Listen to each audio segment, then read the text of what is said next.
Gue punya pertanyaan buat lo. Kalau lo mau ngasih hadiah, mau ngasih makanan ke temen lo, ke saudara lo, ke orang tua lo, mana yang lebih etis? Lo ngasih makanan yang udah jadi, yang udah siap dinikmatin, atau lo ngirim, lo ngasih bahan baku mentah, lo ngasih kentang, lo ngasih bawang sebiji, lo ngasih cabe, lo ngasih garam diplastikin gitu, lo ngasih ayam masih mentah belum lo bersihin, mana yang lebih nyaman? Tentu lebih enak, lebih damai, lebih bisa dinikmati ketika lo memberikan makanan hadiah yang juga bisa dinikmati, yang baik gitu. Gue akan berangkat dari analogi untuk belajar kali ini. Ada satu konsep yang bikin gue ngeh, bikin gue tertegun gitu. Dan konsep ini gue pelajarin di akhir tahun 2020 kemarin. Sekarang sudah 2021. Setelah gue terpapar sama konsep ini, setelah gue, wah gile. Setelah gue tahu sama konsep ini, gue mengalami sesuatu yang berkaitan sama konsep ini. Jadi gue pikir, oh berarti bener Allah mau gue belajar soal konsep ini.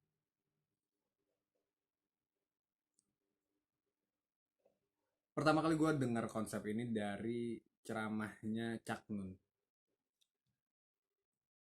Beliau luar biasa, kalau lo tahu, you should check it out. Uh, Tokoh yang luar biasa banget. Waktu itu gue nonton, dia bilang, dia ngasih tahu sebuah konsep yang sebenarnya sangat sangat sangat universal dan sangat make sense. Logis, universal, bisa lo pakai, bisa lo gunakan dalam kondisi apapun, dengan contoh kasus apapun, dan ini menggambarkannya dengan sangat-sangat baik. Tapi ketika lo pelajari lagi lebih dalam, ini juga ada sangat-sangat erat kaitannya dengan kaidah-kaidah sofistik, dengan kaidah-kaidah yang mungkin batin banget kali gitu ya. Ya karena memang seperti itu. Jadi beliau bilang ada 3 tahap dalam apapun yang terjadi di dunia ini. Sekali lagi apapun. Segala kejadian, segala skenario apapun, itu melalui 3 tahap ini. Pertama, kebenaran. Kedua, keindahan. Sorry, salah. Pertama, kebenaran. Kedua, kebaikan. Ketiga, keindahan. Konsep ini sekali lagi universal, bisa lo gunakan dalam konteks apapun, dan berurutan. Ini konsep yang mutlak. Urutan ketiga tadi itu mutlak. Pertama, kebenaran. Kedua, kebaikan. Ketiga, keindahan. Tidak akan ada tercapai keindahan kecuali disampaikan atau dilakukan dengan cara yang baik. Dan sesuatu apapun itu tidak mungkin baik, tidak mungkin sepenuhnya baik, tidak mungkin mutlak baik, kecuali mencapai kebenaran yang sepenuh-penuhnya. Misal, eh, puasa. Puasa, lo harus melalui kebenaran dulu pertama yang lo cari. Kenapa?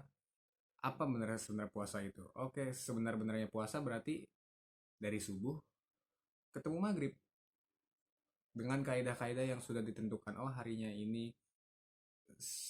jamnya begini, niatnya begini. Kalau itu semua udah bisa lo penuhi, baru akan terjadi kebaikan. Kebaikannya mungkin lo merasa baik dalam diri lo, lo melakukan ibadah secara badan juga. Jelas puasa itu sangat-sangat beneficial, lo sangat bisa sehat dari puasa itu. Bayangin kalau kebenarannya tidak dipenuhi, lo puasa 2 minggu, tentu tidak akan menjadi kebaikan. Sekali lagi, kalau kebenarannya udah kepenuhi, akan menimbulkan kebaikan. Ketika kebaikan sepenuhnya sudah didapat, maka akan timbul keindahan. hmm, Cak Nun menggambarkan ini sangat keren sebenarnya. Dia beliau menganalogikan ini sebagai sebuah warung. Misal lo punya warung, lo punya dapur, lo punya tempat makan. Dapur itu urusan lo. Dapur itu urusan lo sendiri. Nggak perlu lo gembar-gemborkan dapur lo, nggak perlu orang lihat-lihat banyak dapur lo. Yang penting, yang paling penting toh lo ngasih makanan yang paling baik ke customer lo dong, dengan standar kesehatan yang benar, dengan gizi yang benar, dengan halal berkah, and so on and so on, dengan kondisi makanan yang sangat-sangat prima. Menurut gue, yang gue pahami ya, ini gimana kita bersikap soal kebenaran terhadap diri kita dan bagaimana kita menghargai orang lain sih. Cakman bilang, dapurmu ya dapurmu, ini kebenaran yang ada di dalam hatimu ya kebenaranmu, kamu simpen itu baik-baik. Nggak perlu lo gembor-gemborin, nggak perlu lo kritik orang karena berbeda kebenaran dengan lo. Yang harus lo lakukan cuman menunjukkan bahwa kebenaran itu benar dengan menyebarkan kebaikan. Jadi kenapa tadi gue bilang gue ngerasa ini buat gue banget, karena setelah gue belajar konsep ini, gue menemukan skenario yang akhirnya bikin gue, oh iya ini ternyata prakteknya dari teori.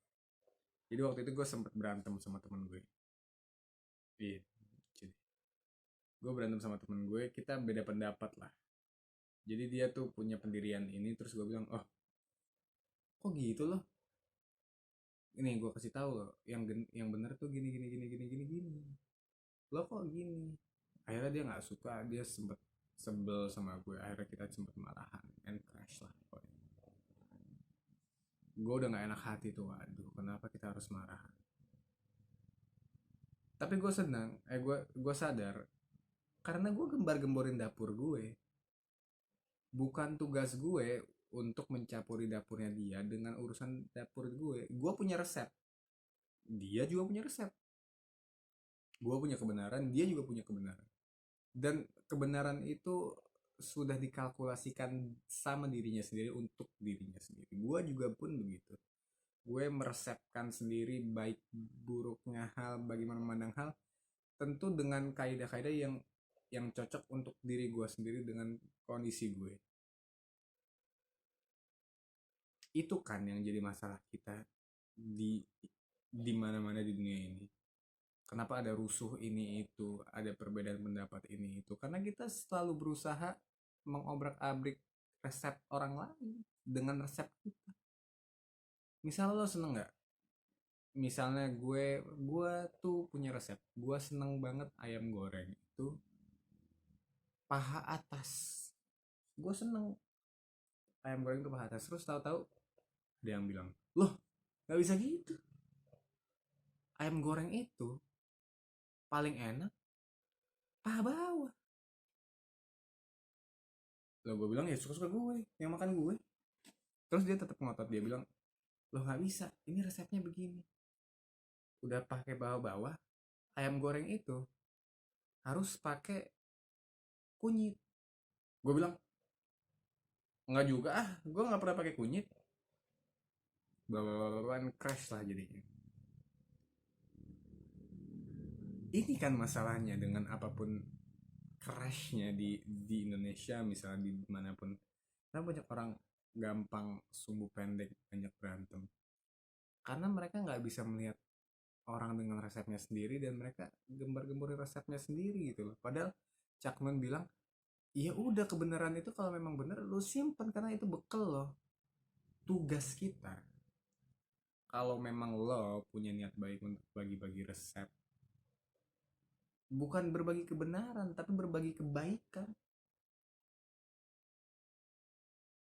Gue ngomong buat diri gue sendiri sih.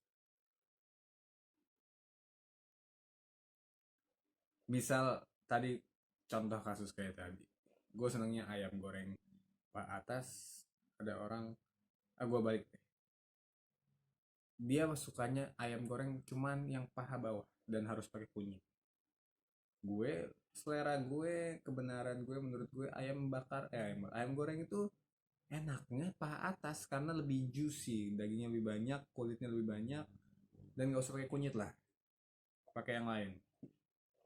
Daripada gue protes resepnya dia, lebih baik gue bikin ayam goreng paha atas yang sebaik-baiknya, sesuai resep gue yang gue suka, terus gue kasih dia yang udah jadi, gue packaging bagus rapi, gue kasih garnish set pakai box, terus ditambahin nasi juga pakai sambel. Nih, cobain deh. Ketika gue ngasih kebaikan dan kebaikan itu tidak dasari kebenaran, artinya gue memasak itu dengan sesuatu yang benar juga dong. Oh, ayam goreng yang benar begini, gue kasih kebaikan dan kebaikan itu diterima, kebaikan itu akan menjadi sebuah keindahan. Dia makan, dia bilang, oh iya ya, enak juga ayam goreng paha atas ya, gue kira paha bawah doang loh yang bisa jadiin ayam goreng, ini nggak pakai kunyit nih, enggak, enak juga ya, jadi lebih gurih gitu. Iya, gue bilang lumayan lah, jadi lo punya variasi. Oh, ketika dia sudah mendapatkan keindahan, baru kebenaran itu bisa lo masukkan ke dia. Enak kan, enak enak enak. Nah, lain kali lu coba aja paha atas, kalau mau pakai kunyit juga jangan banyak banyak lah, tadi ayam kuning bukan ayam goreng. Seri, kebenaran, kebaikan, keindahan. Kebenaran yang sebenar-benarnya melahirkan kebaikan, kebaikan yang sebenar-benarnya melahirkan keindahan, karena goals akhir kita kan tentunya keindahannya. Kita mau hidup kita dengan indah, gue mau hidup gue dengan indah, gue bisa mencinta dengan indah, gue bisa melihat sesuatu dengan indah.